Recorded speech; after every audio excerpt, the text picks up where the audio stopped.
আসসালামু আলাইকুম ভিউয়ার্স, আজকে আম্মু রান্না করছে কাঁকরোল দিয়ে চিংড়ি মাছ।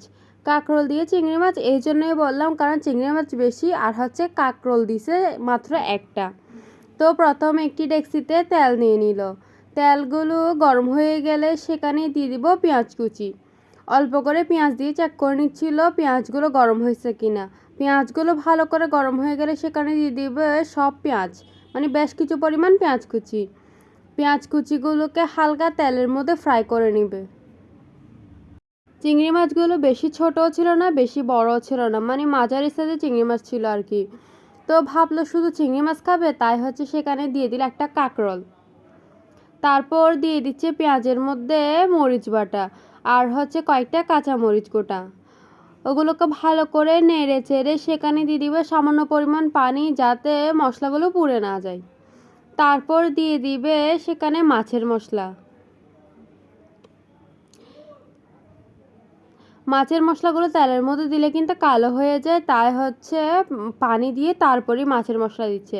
এবার মাছের মশলা মরিচ সব কিছু ভালো করে নেড়ে চেড়ে নিচ্ছে, ভালো করে নেড়ে চেড়ে কষিয়ে নিবে।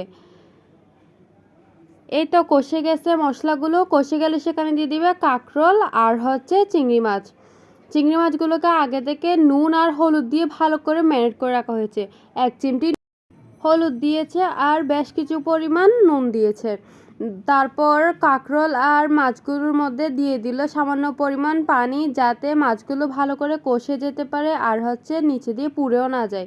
কারণ যে পরিমাণ কষানো পানি ছিল সেগুলো হচ্ছে কমে গেছে, তাই হচ্ছে সেগুলো দিয়ে যদি কষানো হয় মাছগুলোকে, তাহলে কিন্তু মাছগুলো নিচ থেকে লেগে যাবে, এতে কিন্তু পুরা পুরা ভাব চলে আসবে। তাই হচ্ছে আম্মু আরও কিছু পানি দিয়ে দিছে।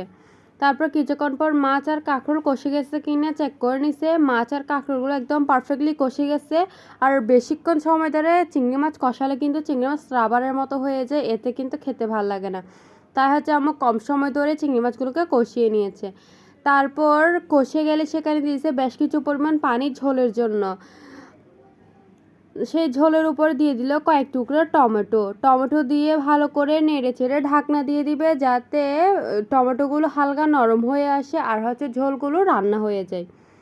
এই তো আমাদের সব কিছু একদম রেডি, রান্না হয়ে গেছে। আম্মু এখন লবণ চেক করে নিচ্ছিল, লবণটা একটু কম মনে হয়েছে, তাই হচ্ছে আম্মু সামান্য পরিমাণ লবণ দিয়ে দিচ্ছে টেস্ট অনুসারে আর কি। তারপর আবারও ঢাকনা দিয়ে দিল, কারণ আম্মু বললো পানিটা একটু বেশি আছে, তাই হচ্ছে আরেকটু কমিয়ে নিতে।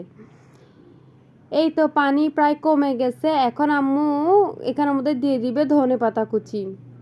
রেডি আমাদের রেসিপি একদম। উপর থেকে ভালো করে ধনেপাতা ছড়িয়ে দিচ্ছে, আর বেশি করে ধনেপাতা খেতে কিন্তু আমাদের ভালো লাগে, তাই হচ্ছে আম্মু বেশি করে ধনেপাতা কুচি দিচ্ছে।